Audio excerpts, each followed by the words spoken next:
Aquaponie, ici on est arrivé à l'eau, donc les eaux usées, nous avons des composts, des toilettes. Oui. Alors, qui a expérimenté les toilettes sèches là depuis votre arrivée? Qui a testé? Deux. Alors, c'était comment? Pour la première fois, c'était bien. C'était pas traumatisant, ça va? C'était un petit peu traumatisant. Pourquoi? La hauteur, puis j'ai jamais été dans un truc comme ça. C'était une première, donc un peu impressionné. Bon, mais ça s'est bien passé quand même. Bon, vous voyez demain, pareil, même exemple. Il y a une intempérie, on n'a pas d'eau. Toilettes sèches. Parce qu'on voit bien, on est en galère aujourd'hui quand il y a des coupures d'eau là pour faire la grosse commission là. C'est compliqué, hein. On essaie d'avoir des réserves de seaux d'eau quelque part dans la maison. Mais les toilettes sèches, pour le coup, vous avez votre bac de sûre. Bien sûr, c'est de la sûre qu'on peut récupérer en ayant coupé du bois. Et là, vous êtes tranquille quand même, hein. Donc vous économisez de l'eau. Et en cas de... Il faut avoir la sûre. Alors la sûre, elle vient d'où la sûre? On passe dans les... oui, voilà. Alors par contre, il ne faut pas prendre du bois comme ça. Hein. Il faut pas... Voilà, pas du bois traité, il faut prendre du bois local. On a beaucoup de gens qui travaillent avec Cobari, avec les Mogani, bois rouge. Alors, les gens disent, ouais, les bois rouges prennent du temps pour se désintégrer. Ouais. Mais après, pour les odeurs, on peut ajouter un peu de cendre. Ouais, vous ajoutez un peu de cendre, la cendre, qui va capturer un peu les odeurs. Et... Par rapport aux odeurs, j'ai des toilettes sèches chez moi, je peux témoigner. Que j'ai auto-construite, ça m'a pris vraiment très peu de temps, c'est hyper rapide à faire, hein, je vous jure. Vous prenez des planches, vous faites un espèce de rectangle là, ou de carré d'ailleurs, et puis vous achetez une cuvette de toilette, vous posez dessus, vous avez un seau. Bon, un seau en inox c'est idéal. Maintenant si vous avez un seau recyclé en plastique, ça le fait aussi, mais ça va durer moins longtemps. Vous posez ça là-dedans, et je vous dis c'est terminé, hein. Vous mettez un fond de sûre de bois, vous baissez la cuvette, vous faites vos affaires, et après vous avez juste à mettre de la sûre de bois quand vous allez aux toilettes. Alors, avant de parler une fois que la cuvette est pleine, on va parler des odeurs. C'est un mythe, je vous le dis franchement. Une sûre mouillée, ça ne va pas absorber l'ammoniac des urines, donc ça ne fera pas le job. C'est l'ammoniac des urines qui fait qu'il y a des odeurs. Si vous mettez la sûre par-dessus, la sûre absorbe l'ammoniac des urines et il n'y a pas d'odeur. J'ai pas d'odeur chez moi dans mes toilettes et ça fait 6 ans que j'ai des toilettes sèches. D'accord? Donc ça, je tiens quand même à le préciser. Si demain vous avez de la sûre mouillée, vous mettez dedans, ça ne fera pas l'absorption nécessaire, donc ça va sentir mauvais. D'accord? Vous avez une autre question? Parce que je pense en plein cyclone, si l'eau tombe partout, c'est mouillé, je fais quoi? Généralement, on a notre réserve de sûre de bois.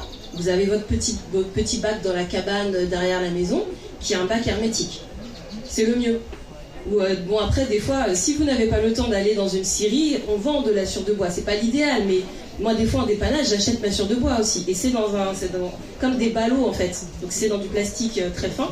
Donc, en fait, ça prend pas l'eau, ça résiste bien. Je veux dire, c'est hermétique.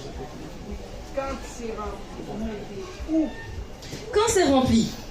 Alors, moi, qu'est-ce que j'ai? J'ai un espèce de gros bac, et je sais pas comment tu fonctionnes, tu vas nous le dire aussi, Théo, ici. J'ai 2 gros bacs, en fait, qu'on achète dans les jardineries ou les boutiques, les magasins de bricolage. Hein. Vous savez, ces espèces de gros bacs comme ça. Ah oui. Ronds, enfin, mais carrés, peu importe. Ouais. Alors, moi, j'ai trouvé le dessous, j'ai fait des trous, et j'ai posé ça dans mon jardin. J'en ai 2, donc quand il y a un bac qui est rempli, j'attaque l'autre, je remplis l'autre. Et je laisse le temps à celui-ci de bien se composter tranquillement. Et ça me fait presque 1 an, hein, le temps que ça se fasse. J'ai le temps de remplir le deuxième tranquille. Hein. C'est large. Une fois que c'est prêt, quand celui-là il est rempli à nouveau, je vais vider le premier. Je prends, je vide, je mets au pied des arbres. C'est du compost, hein, c'est de la matière organique et c'est super puissant, c'est impeccable pour l'environnement. Je ne vais pas pour l'instant mettre dans le maraîchage. Je pourrais, hein. Les meilleurs bananiers. On a demandé. Les meilleurs bananes qu'on a mangé. Voilà, super témoignage. Donc, vous mettez au pied des arbres, des arbustes, des bananiers et autres. Et c'est un super engrais pour vos plantes. Comme j'ai dit, je ne mets pas dans le maraîchage, parce que bon, ce sont quand même il y a des bactéries qui doivent se digérer. Avant, ils le faisaient, on va pas se faire de secret. Hein. Les anciens, c'était ce qu'ils faisaient, ça allait dans les jardins. Hein. C'était un cycle. Hein. Alors, vous dites que dans le cacao, il y a les bactéries. Elles sont là, les bactéries. Hein. Elles sont partout ici. Donc, on a... Ouais, partout, on a des bactéries. On peut pas... La chose qui n'est pas... Nous, on a l'impression qu'on passe un gel nettoyant comme ça et que c'est fini. Dans 2 minutes après, c'est rempli de bactéries à nouveau. Hein. Voilà. Donc, du coup, ce qu'on fait ici par rapport à ça, c'est que nous avons 2 méthodes. Un qui ressemble beaucoup à l'étien. Et un autre, c'est parce qu'ici c'est un endroit pour expérimenter. Un autre, c'est des bacs que nous avons, des seaux qui sont hermétiques en fait. Et qu'on les ferme et on fait un truc, je crois, qui s'appelle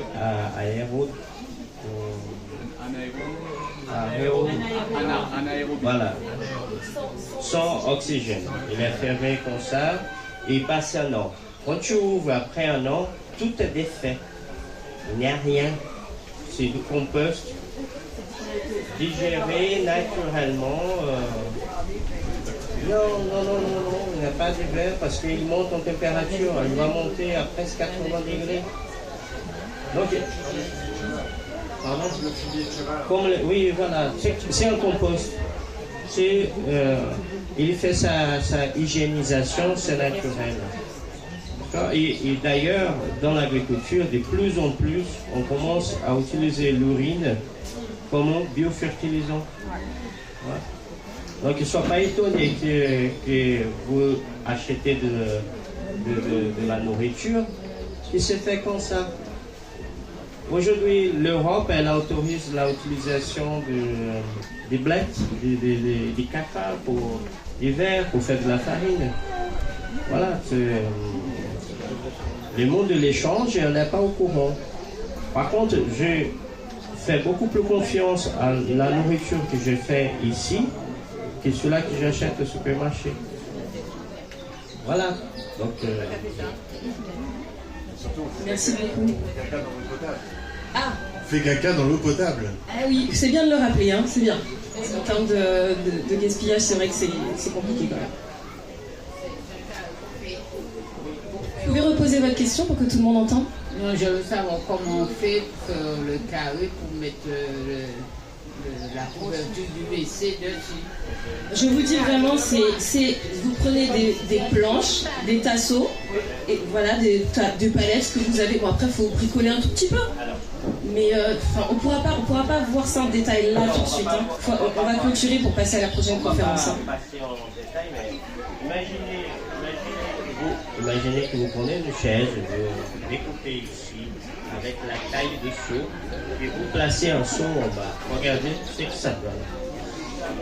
Ça m'a donné même envie de faire caca. Là, c'est une méthode encore plus simple. Et là, c'est encore plus simple que ce que j'ai fait chez moi et c'est très intelligent aussi. Bon, vous voyez qu'on peut être créatif, hein. On peut créer des alternatives très très simplement. Donc je vous propose vraiment d'applaudir aussi Théo à nouveau, parce que ce qu'il a créé là avec son équipe, c'est magnifique. Et ça montre qu'on peut faire des choses qui fonctionnent.